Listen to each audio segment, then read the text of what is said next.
Hello, hello, hello, everybody, and welcome to Bleav in the Dallas Cowboys. I am Jeff Cavanaugh from 97.1 The Freak, Monday through Friday, 7 to 11 a.m. And on the iHeartRadio app if you're outside the listening area. We podcast every segment we ever do. He is former Cowboys wide receiver Jesse Holley. Oh, Jesse Holley went 77 yards. It must be a reality show. From DallasCowboys.com, A to Z Sports, this show, and from a Christian high school athletic office near you. Yeah, it's paint like a jail cell. Looks good. You got trophies, though? Yeah, we win. We win a little bit. Trophies are good. Yeah. How are you, Jesse? Happy birthday yesterday. Thank you. 30 fine. 39 years old, man. So I got the grades to show for it. You know, you see the grades in there. Yeah, I'm getting to that G Daddy stage. You know, all the young girls now call me G Daddy. All the old women just call me Jesse. Oh, okay. I thought you were going to say something. I thought you were going to say Daddy. Call me Jesse. Okay, yeah. Before we went on, I thought you said 35, and I was going to ask you to help the Cowboys. But at 39, I think you're probably washed. Yeah, T.O. has a better shot to helping them than I do. That's just stop it. That was a hilarious story that popped up for about an hour, and I just laughed. But I mean, people really reported it. Hey guys, Bet Online remains your number one source for all your sports betting needs this season. Find the latest odds, team matchup info, player news, and game trends at Bet Online.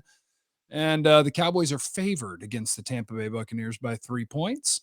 They're your continued source for all sports wagering information. BetOnline features live betting, free contests, and giveaways all season long. Fastest and easiest way to bet on all your favorite sports and events, whatever sport that might be. Go to betonline.ag to join. Receive your 50% welcome bonus with that first deposit when you use the promo code Bleav, B-L-E-A-V. BetOnline, where the game starts. You betting on the Cowboys? You're not a gambling man, are you, Jesse? Not like Vegas gambling, man. It's a man of the Lord, you know. But I do owe. I've been told that I do owe you a bet. Did we bet? Oh, somebody CeeDee, I bet. That's a CeeDee bet. Yes. All right, Venmo me $20 so I can go buy a ribeye at Kroger. What did we bet? 1,200? I don't even remember what it was, but fans have told me that I won by 9. You won by 9 yards. Oh, I bet he would go for 1,350. Good for me. What a beast. Would you like to apologize to CeeDee, or would you like to focus on the Cowboys' performance this last week? I'll apologize. I'll be a man, and because I was skeptical that CeeDee was going to be able to step into that number one role leading into the season, and he's done just fine. He has done just fine. Maybe he need to get his number changed or have Noah change his number, because I think Dak sometimes forgets that 85 is not 88, and we should not be throwing 85 the ball in some of those situations. So I'm CeeDee. I'm like, yo, bro, you're my man and all, but you got to go get a team number so that there is no misinformation, or we have a clear distinction of what 88 look like. Because sometimes an 85 scrunched down can look like an 88, you know. So maybe Dak is looking like, oh, that's CeeDee, you know, and it's the locks and defenders are coming around, so the hair and the number kind of resembles. So you might be like, "Oh yeah, there's CeeDee down there, throws it up." Oh no, wait, that's Noah. I'm sorry. Yeah. Dak played like crap, so he doesn't need any excuses this week. But I would have appreciated if Noah or Ty would have brought in the bombs that were thrown to him that went through both hands, even though they were thrown into double coverage. But I mean, nobody played well this week, so I don't even know where to go if you want to talk about good things that came out of the Washington game. But if you want to talk about concerning things going into the Tampa game, you can pick where you want to start. I have a list of 11 things. Where you want to start, Jesse? Oh man, shoot. I was quietly, like, at times, because of my Tar Heel, alumni. Damn it, Jesse! You're cheering for Washington. Yeah, I wasn't cheering for Washington, no, but when Sam Howell cut back and he made the linebacker miss and then made 3-4 people miss and scored a touchdown, I was like the little Russell Wilson in the corner eating like the little. I was like, I mean, he ran for 700 or 800 yards in that game. Cowboys, if a quarterback can move, the Cowboys are screwed. Okay, I'm gonna start with the two things because there's two things that I don't know that the Cowboys can fix. They're just going to have to play really, really well and overcome it. But number one would be they have now tried Kelvin Joseph, Nashawn Wright, and Trayvon Mullen as the left cornerback, and every one of them is toasty, toasty, toasty.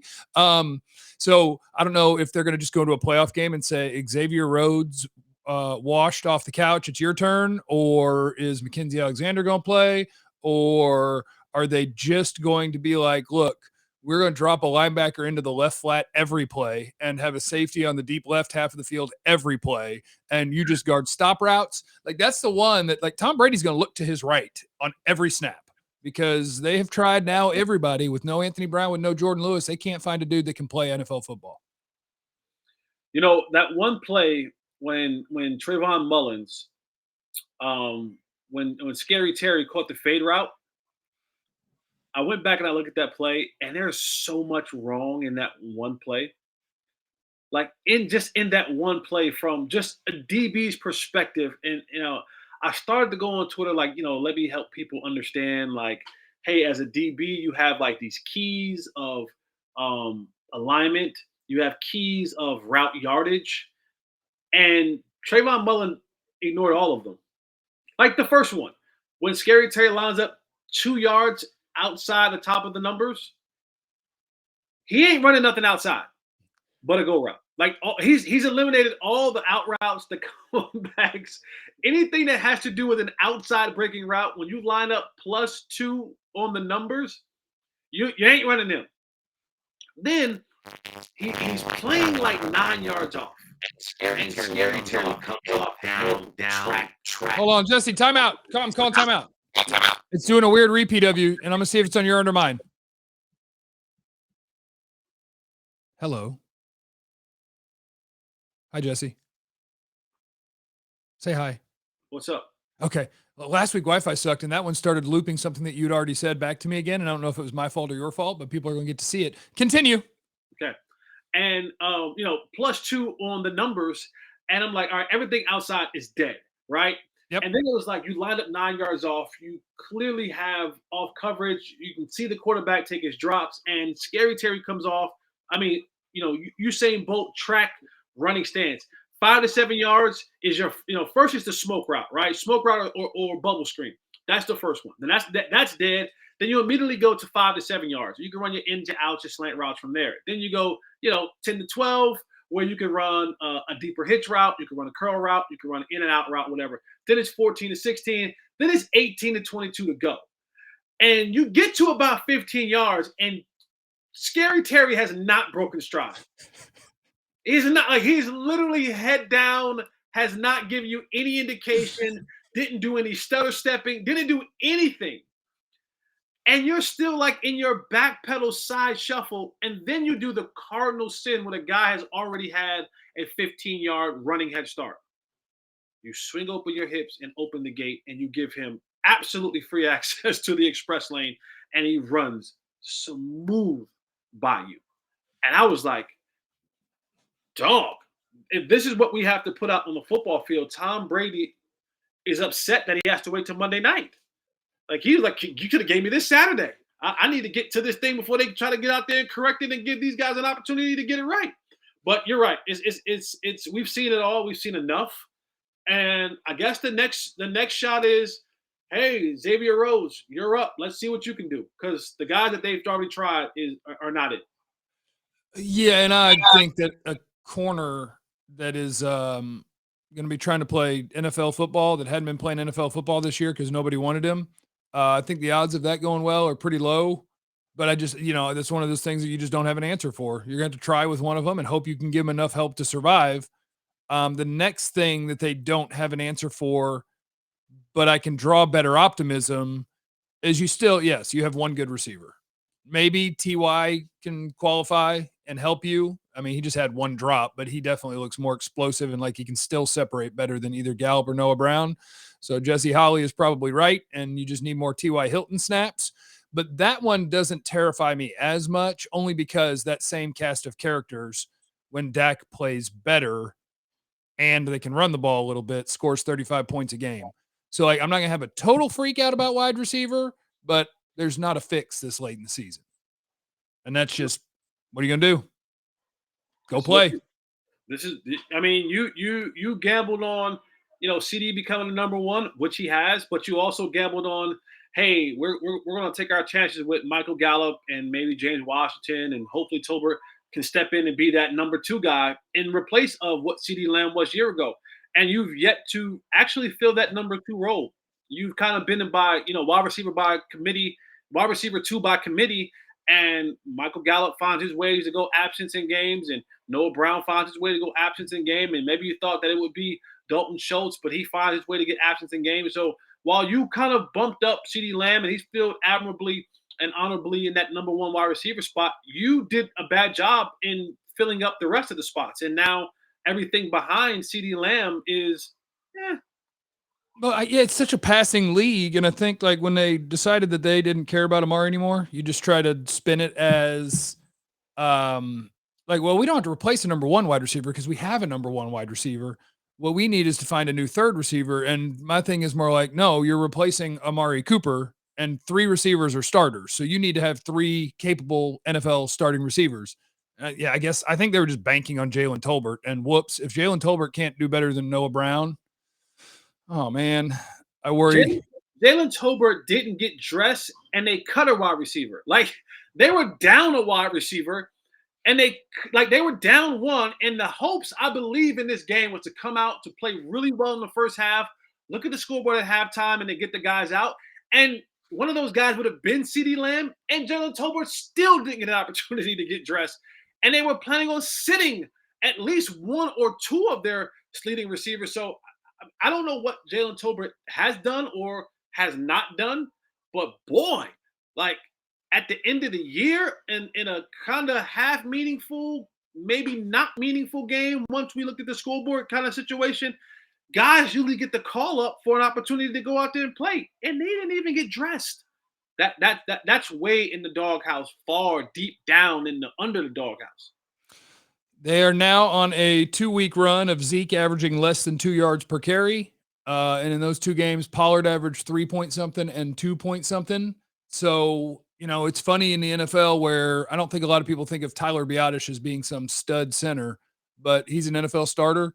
And now that Connor McGovern is a starter at center and everybody else is moving around and Jason Peters is the left tackle and Tyron Smith is the right tackle, they can't run block to save their lives. So all I would say is, please, I didn't think I'd ever say this.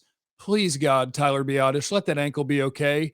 We need Tyler Biadasz, Jesse. I need Tyler back.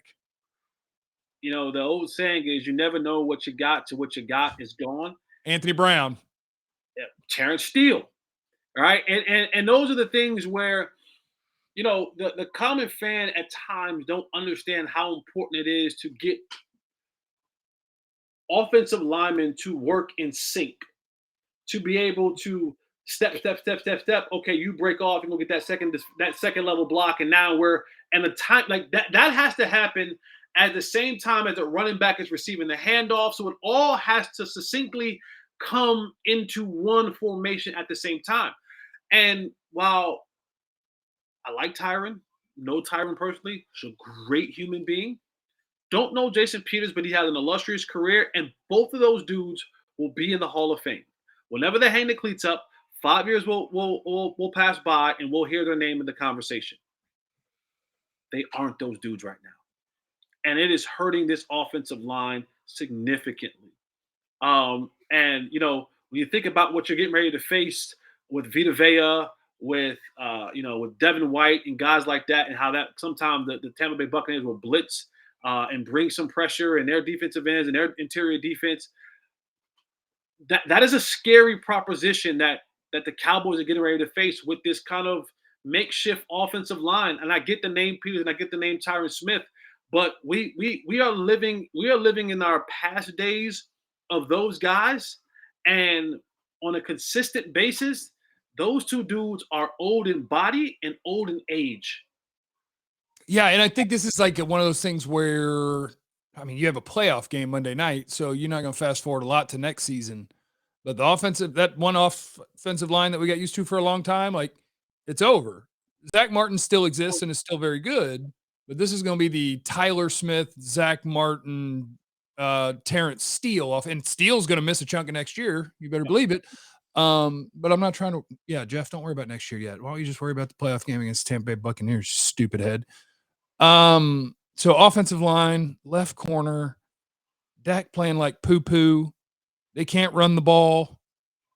Pass rush, I think it was okay, but it's not the terrifying thing that once upon a time it was, probably because you were getting your butt kicked and you couldn't really do that.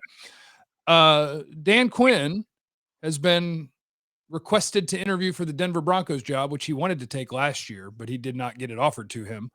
Has Dan Quinn lost shine to you? Because I feel like a year ago when it was like Dan Quinn's going to interview, everybody was terrified. Does it feel different this year where you're like, okay? No, because when you look at, and you're a numbers guy, um, they are second in the NFL in sacks, and they lead the NFL in turnovers for 2 seasons in a row. Like that's fact. I think injuries hurt. I think if Dan Quinn and company could, what's the new commercial where they throw the red flag and kind of go back? If Oh, is it Dan, like a progressive? I don't know if it's an insurance or I know what you're talking about. I think if Dan Quinn can go back, he would say, boy, Michael Parsons is a fierce pass rusher, but he's not built for pass rushing for an 18-week season. And that, I think, a lot of where his things began to crumble was when Michael Parsons' body began to realize that at 250 pounds, going up against the 300-pound, 325-pound tackles and guards every single week wears on you a lot more at defensive end than it does at linebacker. And when that force kind of was nullified a little bit, he was hampered with some undisclosed injuries, and you can see the season begin to weigh on him. Like it's just been like it's like a heaviness on him. Like Sam Howell's athletic, but there were times where where Michael Parsons was chasing Sam Howell, and before you just start to see that gap get closed up, Michael was stopping on some plays like, hey, they got a better angle than I got. Y'all got it, And but you could just see the season just heavy on his body.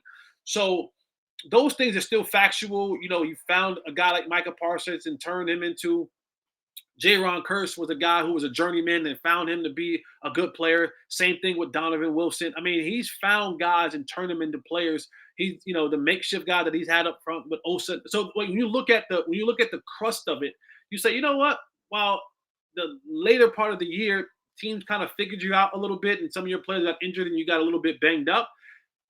Dan Quinn was still able to do some really good things with different players and develop and bring some guys along. So I still think that's a tantalizing tantalizing and intriguing thing for NFL ownership. And I think Denver really wanted him last year, but I think they got a little bit hoodwinked when they thought if we bring Nathaniel Hackett, maybe, just maybe, Aaron Rodgers will follow. And Aaron Rodgers didn't. And then they realized, oh, you're really no good without Aaron Rodgers, huh? You're one of those guys. You're one of those Belichick guys, huh? When you don't have a really, really, really, really, really GOAT quarterback, you ain't really crap. I mean, it's Russell Wilson. He had Russell Wilson. We see who you are, Nathaniel Hackett, and now he's gone. I think now they'll bring in a guy like Dan Quinn who can really use that. They have a good defense in Denver, and then now have Dan Quinn hire a really good, maybe one of these young, innovative. What's the guy? The hot name out of Tennessee, Ben something. Was it Ben? I can't help you. Yeah, one of the new hot shots, and bring him as an offensive coordinator, but have that stability with Dan Quinn. At least being able to have that defense playing at a top-notch level. Dak, left corner, offensive line. Linebacker, I think that one's another one that's tough because there's not much you can do about it other than you're going to get Leighton Vander Esch back this week. And it's just like week by week, it becomes more and more clear to me just that not only is Leighton Vander Esch the best linebacker on this team, it ain't close. It ain't close. It ain't close. Like Anthony Barr and Damone Clark were getting attacked by Washington. Like Greg Olsen was drawing it up where it's like, yes, I'm going to get rid of the corner like this. I'm going to get rid of the safety like this. And I'm going to find Damone Clark with Terry McLaurin. And not that Vander Esch is a great cover linebacker, but he is the best linebacker on this team, which is great for him. That's kind of a nice bounce back for Leighton. He's going to get some money out of it. But Anthony Barr and Damone Clark, that ain't it, man. And that's terrifying thinking about all the short crossing routes and all the underneath that the Cowboys, that the Buccaneers enjoy doing. If those guys are doing that, and can't read and pass that off and really be able to stop that. Again, I've said this for weeks, and people kept saying, "Have you seen the way Tampa Bay?" Okay, just be careful what you ask for, because playoff time in Tampa Bay are different than regular season. They really hone in on you. And I'm not saying that Tom Brady can't have a bad game. I'm not saying they can't have a bad game, but we sometimes, when unknown situations begin to arise, we rely on our history. And the history says that dude at quarterback is really good at this portion of the season, this third season that you get involved in. And in fact, he actually won it 2 years ago. And it also says that, especially when you lose your season finale, Dallas Cowboys, you're 6-7 playing your first round game after losing your season finale. So history doesn't bode well for you, even though Vegas gives you a 3-point advantage right now. I just wish they had one more DB that wasn't hurt or was good, because I'm going through it in my head and I'm like, if I could just hide one of them, like Van Der Esch plays linebacker and standing next to him is Donovan Wilson or Jaron Kearse, a guy who is a safety that can cover, and they'll do that. They'll do a decent amount of that. And then if I could play a safety at linebacker with Van Der Esch, a 4-man line, and then I still had 3 safeties or a third good corner, I would have something. I just worry about what Tom Brady's going to do when he's looking around and he's like, I know one of you can't play. Where is he? where are you? Found him. And we'll talk more about Tampa on, let me know if you're available to do something on Thursday, because I will be in the air on Friday. And we'll talk about Tampa and Dallas. But that's all I got for Washington and Dallas. The good news I would have for you is I would put more stock into what something looks like for 16 weeks than I would for 1. There's a decent chance the Cowboys offense is going to play well against Tampa. Well, you could also put it into a 1-game sample size if you already played that team and your offense looked like crap. Cowboys, Bucks, Vegas says that you're going to win. So that's good news. We happy? We good? If there is kind of one, I guess glass half full, the Cowboys this particular season have not lost 2 games back to back. And here's the Cowboys win-loss pattern for this season. The Cowboys lose a game, they win 4 games in a row. They lose a game, they win 2 games in a row. They lose a game, they win 4 games in a row. They lose a game, they won 2 games in a row. And then now they're back to losing a game. So they're going to win at least 2 games in a row. Well, no. If they continue with the pattern, it comes back to 4-2-4-2-4. Super Bowl. 4 wins. 3. Super Bowl would be the 4.